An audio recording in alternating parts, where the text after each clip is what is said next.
No there is no update. I mean ಸುಮ್ಮನೆ news ಕೊಡಲಿ ಅಂತ ಕೊಡಲ ನಾನು.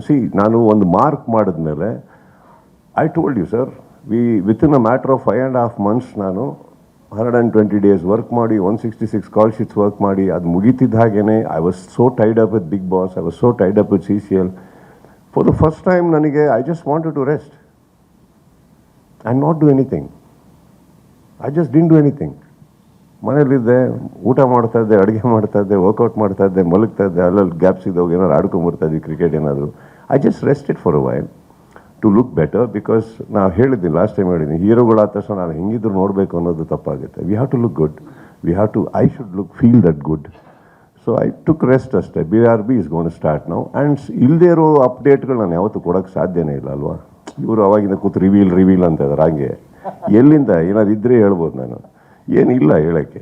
ಇವಾಗ BRB ಸ್ಟಾರ್ಟ್ ಆಗುತ್ತೆ. Don't forget, I am an actor, I have lot of projects. Here me out, I haven finished. There are a lot of projects lined up. One by one when it is happening, ಯಾವಾಗ ಏನು ಮಾಡಬೇಕು ಖಂಡಿತವಾಗ್ಲೂ ಮಾಡ್ತೀನಿ ನಾನು, not ನಾವು. So ನೀವು ಯಾವ ರೀತಿ, ಈಗ ನೀವು ಹೇಳಿದ್ರಿ ನೀವು ಕಥೆಯನ್ನು ಕೇಳಲ್ಲ, ನಿಮ್ಮ ಪೋರ್ಷನನ್ನು ಮಾತ್ರ ನೋಡ್ತೀರಿ ಅಂತ.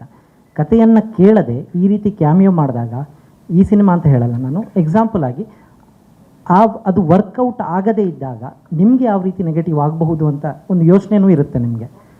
ಸೊ ಇದನ್ನು ನೀವು ಕ್ಯಾಮಿಯೋ ಮಾಡುವಾಗ ನೀವು ಯಾವುದನ್ನು ಯೋಚನೆ ಮಾಡ್ತೀರಿ ಅಂತ, ಕಥೆಯನ್ನು ಕೇಳದೆ ಒಂದು ಕ್ಯಾಮಿಯೋ ಮಾಡ್ತೀನಿ ಅಂತ ಒಪ್ಕೊಳ್ಳಿಕ್ಕೆ? ಕೆಲವು ಎಮರ್ಜೆನ್ಸಿ ಬಂದಾಗ ನಾವು ಹಾಸ್ಪಿಟ್ಲಿಗೆ ಹೋಗ್ತೀವಲ್ಲ ಸರ್, ಒಂದು ಡಾಕ್ಟ್ರನ್ನ ನಂಬ್ತೀವಿ ನಾವು. ಕೆಲವು ಟೈಮ್ ವರ್ಕ್ ಆಗ್ಬೋದು, ಕೆಲವು ಟೈಮ್ ವರ್ಕೌಟ್ ಆಗದಲ್ಲೇ ಇರ್ಬೋದು. Doctor is a doctor, correct, simple. ನಾನು ಬುಡಕ್ಕೆ ಬಂದಿದ್ದೆ, ನಾನು ಚೆನ್ನಾಗಿ ನೋಡ್ಕೊಳ್ಳೋಣ ಸರ್. ಕೆಲವು ಟೈಮ್ ವರ್ಕ್ ಆಗುತ್ತೆ, ಕೆಲವು ಟೈಮ್ ವರ್ಕ್ ಆಗದಲ್ಲೇ ಇರ್ಬೋದು. ಈಗ ನನ್ನ ಪರ್ಸ್ನಲಾಗಿ ಹೀರೋ ಮಾಡಿರೋ ಎಷ್ಟೋ ಸಿನಿಮಾಗಳೇ ವರ್ಕೌಟ್ ಆಗಿರಲ್ಲ. 3 ದಿನಕ್ಕೆ ಆಗ್ತಾರೆ ಕೆಡ್ಸ್ಕೊಂಡು.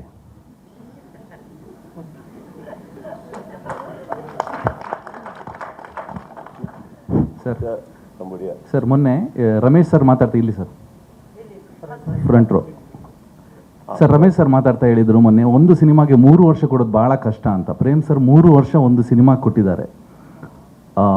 ಈ ಸಿನಿಮಾ ಕನ್ನಡ ಚಿತ್ರರಂಗಕ್ಕೆ ಅಥವಾ ಒಟ್ಟಾರೆಯಾಗಿ ಎಷ್ಟು ಇಂಪಾರ್ಟೆಂಟ್ ಅಂತ ಅನಿಸುತ್ತೆ? ಇನ್ನೊಂದು, ಈ ಸಿನಿಮಾದ ನಿಮ್ಮ ಟೇಕ್ ಅವೇ ಏನು?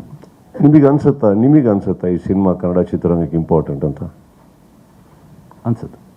ಅದನ್ನು ಸಕ್ಸಸ್ ಆಗಿ ಮಾಡಿ. It is important. Every cinema ಕನ್ನಡದಲ್ಲಿ ಇವತ್ತು ಏನು ಬಿಡುಗಡೆ ಆಗ್ತದೆ, ಚಿಕ್ಕದ್ದು ದೊಡ್ಡದು, ವೆರಿ ಇಂಪಾರ್ಟೆಂಟ್ ಸರ್. ಭಾಳ ಕ್ರೂಷಿಯಲ್ ಸ್ಟೇಜಲ್ಲಿ ಹೋಗ್ತದೆ ಕನ್ನಡ ಚಿತ್ರರಂಗ ಇವತ್ತು. ಹಾಗಿದ್ದಾಗ ಪ್ರತಿ ಸಿನಿಮಾಗೆ ಎಷ್ಟು ಸಪೋರ್ಟ್ ಆಗುತ್ತೋ ಮಾಡೋಣ. ಇಲ್ಲಿ ಏನಾಗ್ತಾಯಿದೆ, ಚಿಕ್ಕ ಪುಟ್ಟ ಏನಾರ ತಪ್ಪುಗಳಾದಾಗ ಅದನ್ನೇ ಎಲಿವೇಟ್ ಮಾಡಿ ಅದಕ್ಕೆ ಒಂದು ದೊಡ್ಡ ಪ್ರೋಗ್ರಾಮಿಂಗ್ ಮಾಡಿದಾಗ ಏನಾಗುತ್ತೆ, ಡೋಂಟ್ ಫರ್ಗೆಟ್ ಸರ್, ನಾವು ಯಾವಾಗ ಒಂದು ವಾಯ್ಡ್ ಬಿಡ್ತೀವೋ, ಯಾವಾಗ ನಮ್ಮನ್ನು ನಾವು ಸೋಲ್ಸೋದಕ್ಕೆ ಇಷ್ಟಪಡ್ಕೋತೀವೋ ಆವಾಗಲೇ ತಾನೇ ಬೇರೆ ಕಡೆಯಿಂದ ಎಲ್ಲರೂ ಬಂದು ಇಲ್ಲಿ ಆಳಕ್ಕೆ ಸ್ಟಾರ್ಟ್ ಮಾಡೋದು.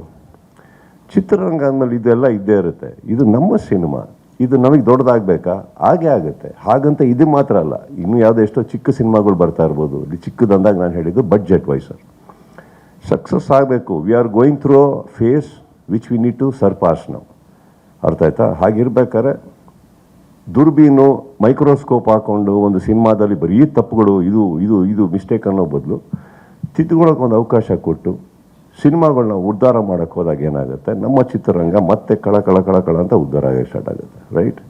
So I feel every cinema ಕನ್ನಡದಲ್ಲಿ ಇವಾಗ ಏನು ರಿಲೀಸ್ ಆಗ್ತಾಯಿದೆ, it is equally as important as KD sir. Every cinema we should support it. ಸ್ವಾದಿಷ್ಟತೆಯ ಸ್ವಾದ, ತಾಜಾತನದ ಆಹ್ಲಾದ, ಉತ್ತಮ ಆರೋಗ್ಯ ಮತ್ತು ಹೆಚ್ಚಿನ ರೋಗ ನಿರೋಧಕ ಶಕ್ತಿಯ ವೃದ್ಧಿಗೆ ಈಗ ನಿಮಗೆ ಸಿಗುತ್ತಿದೆ ಉತ್ತಮ ಗುಣಮಟ್ಟದ ಪೌಷ್ಟಿಕಾಂಶ. Shri Vaidik millet health mix, ಇದು ಸಿರಿಧಾನ್ಯಗಳ ಸಂಪತ್ತು.